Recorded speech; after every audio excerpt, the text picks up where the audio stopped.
The Tennessee Child Care Center where twin toddlers drowned last week has a history of complaints, and 2 months before the kids, it was ordered to stop operating because it was unlicensed, People confirms.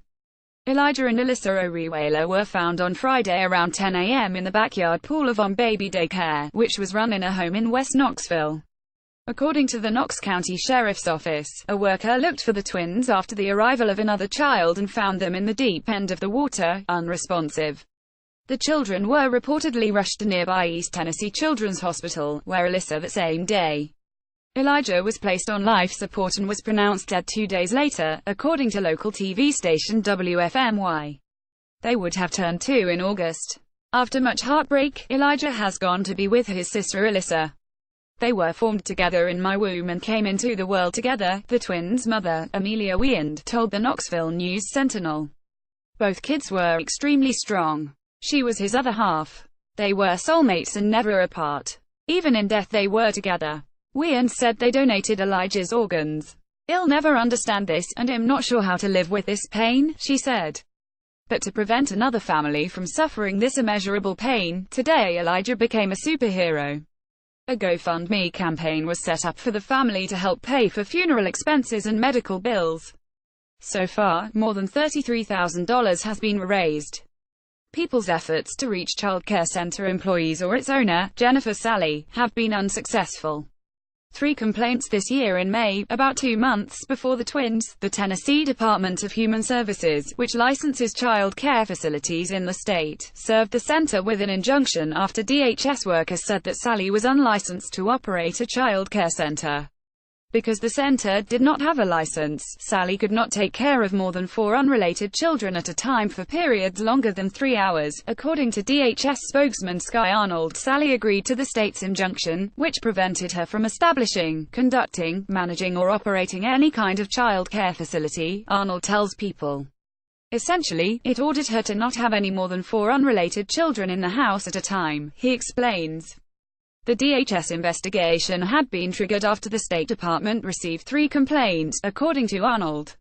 The complaints, obtained by the News-Sentinel, were in January, March and May. However, Arnold says state workers were only able to substantiate a claim in the May complaint that Sally had too many kids in her care, which had been alleged in other complaints. One of the complaints alleged that Sally took payment in pain medication. Arnold says that claim has not been substantiated. Want to keep up with the latest crime coverage? Click here to get breaking crime news, ongoing trial coverage and details of intriguing unsolved cases in the True Crime newsletter. In investigating the May complaint, a state worker visited the center on May 9 and found an infant and toddler alone and unsupervised in a dark room that smelled strongly like feces, according to the complaint as reported by the News-Sentinel. Sally's apparent assistant allegedly told the worker she would change the toddler's diaper, then she shut the door, according to the complaint. The assistant allegedly said Sally was at the doctor at the time.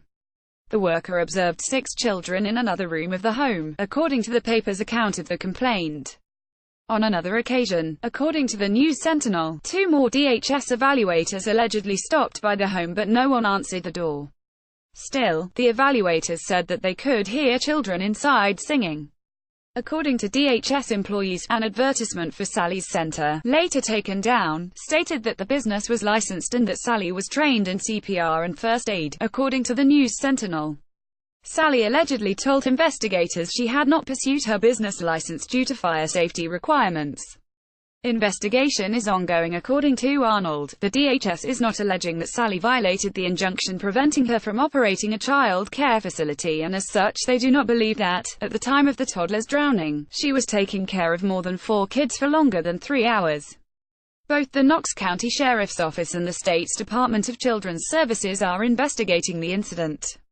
Sheriff's spokeswoman Hillary Martin tells People the case will be presented to the DA for possible charges against responsible parties, if there are any.